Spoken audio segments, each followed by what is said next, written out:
Hello, everyone. Good morning, and welcome to this training today. And we're looking at understanding and identifying hazard in the workplace. This training is going to be hope-centered by myself, Olumide Adeomi, and that is my colleague, and will be, um, running you through this training at a couple of days.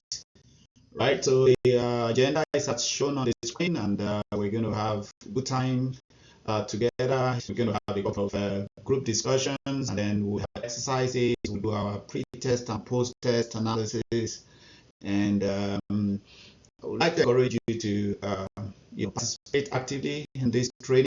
I'll make it as interactive as possible. And feel free to ask me questions at any time. If I'm going too fast, let me know. If I'm going too slow, also let me know. Pretty much, let's enjoy ourselves and let's get the best out of the class. Okay, we'll move diving straight. Indeed, welcome and introduction. I would like you to go around, take turns to introduce yourself and what your experiences are and what your expectations from this training, and also you might want to tell us about your background a little bit. Okay.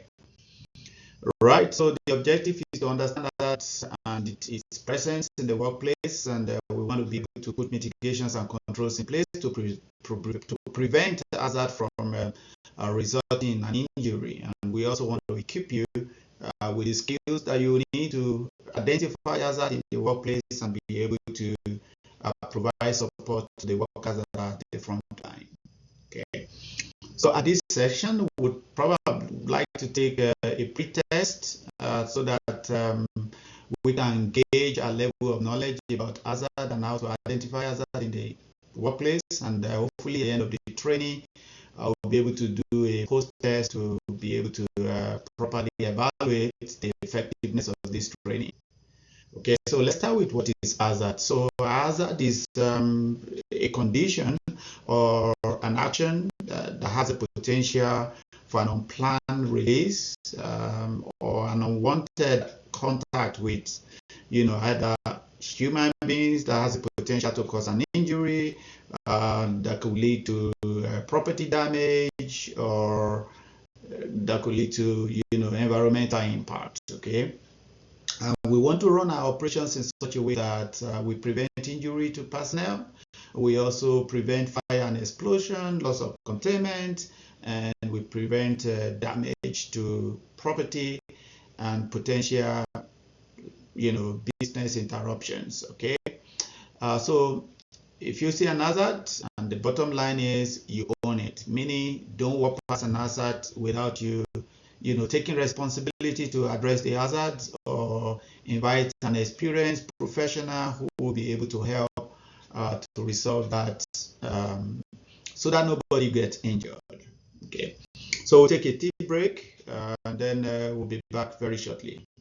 Right, so there's a tool that the list of hazard in the workplace is endless, really. So the purpose of this training is just to give you an understanding on how we want to introduce you to the hazard identification tool called the energy wheel, and how it can be helpful in identifying hazard in the workplace. So we'll go through each of those energy sources, 10 of them, one after the other, and an understanding of each of them would help you to be able to recognize hazard in the workplace and help the team or yourself or a group of people working to be able to put mitigations, control measures in place such that the hazard will not result in an incident. Okay, so let's start with the first one, gravity. Gravity is when you lift an object up. So in the two pictures that have been shown on the screen, you see a crane lifting a sheller unit, and so the crane is acting against the force of gravity, and force of gravity is a force of nature. So if anything happens to the lifting accessories or the crane itself, the load that is suspended in the air is going to drop, and if the environment is not properly barricaded, if anybody is in the line of fire, there will be potential injury that could even lead to fatal incident. Okay, so that's how to use gravity energy source to identify hazard in the workplace. And then the next one is motion. Motion has to do with anything that is moving. If you look at the pictures on the screen, you see a truck, then you see a tag liner, someone who is holding a tag line on a suspended load in the air, and then you see a forklift that is lifting a chiller unit of an air conditioning system. And so if anybody is in the path of the motion, then the person is going to be impacted, and then it can result in an injury. Or if the load drops or the car hits anything, then you're going to have property damage. Okay, next one is the mechanical. So we work with, rotating equipment, mechanical devices every day, and it's important that we know that there are hazards that are present with all the mechanical devices that we use to do our day work. And so we want to be able to put focus on rotating parts so that your hand doesn't get trapped in any point, or the equipment doesn't, damage, or the equipment doesn't affect the people that are working with it. So it's important that people are trained with the equipment that they use. It's important they have the right operating procedure, the manufacturer operating procedure for the equipment, and ensure that they are looking out for possible places where the injury will occur by using those equipment. The next one is electrical energy source.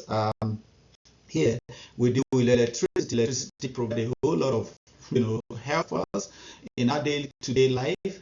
However, electricity also presents significant hazards, and the hazard with electrical energy source could be fatal. And so you want to be sure that you are trained to handle electricity. And one of the things I don't do is I don't touch anything electricity. If I have any electric situations, I get the professionals to come in. I'm not a professional in electricity or electric equipment, and so I get the professionals to come in because any problem with the electrical source could be a fatal incident. So we're going to take a break, and then after the break we're back. And so we want to talk about pressure. Pressure has to do with your compressed gas cylinders, tanks, piping, control lines, pneumatic equipment. All of those that are operating under pressure present significant hazards to the people that work with them. And so it's important that people understand that pressure could be very devastating when it is released in an uncontrolled manner, and people can easily get injured, and the injury could be fatal, could be serious, and could lead to a permanent disability in some instances. The next one is temperature energy source, and temperature has to do with maybe you are doing a welding operations where you have to introduce an open flame, or you are doing cutting, or you are exposed into an extreme cold condition, in the Arctic environment where the temperature is -30, -35 degrees Celsius. So it's very important that people recognize the situations they are working in, and so that they will be able to identify the hazards that are inherent in the work they do, and they can protect themselves. Right. So the next one is chemical energy source. We use chemicals every day. It's important that we know the properties of the chemicals that we use, so that we don't go above the threshold of the limit of those chemicals and our exposures to them, and also be able to prevent others from getting hurt, getting injured through the use of chemicals. We might have a situation where we're working outdoors. We need to take care of biological source, energy source, which has to do with insect bites, which has to do with blood-borne pathogens and bacteria, viruses. Those are all hazards that are involved when people work outside where they are exposed to living organisms. Last but not least, radiation energy source. In the oil and gas industry, we work with radioactive materials a lot, and this is a highly regulated substance. It's important that we know all the regulations that has to do with the use of radioactive materials, and make sure that we don't get ourselves exposed beyond the threshold limit. Sound is when you're using anything that generates excessive noise beyond 85 decibel, according to regulations, or you're using impact noise vibration tools, high pressure release tools, you're cutting with a grinder. People need to be conversant with the hazard that is, involved with high noise level. And then, so that's the end of the training. And day one summary, we've covered basically understanding those energy sources and the hazard that are inherent in them.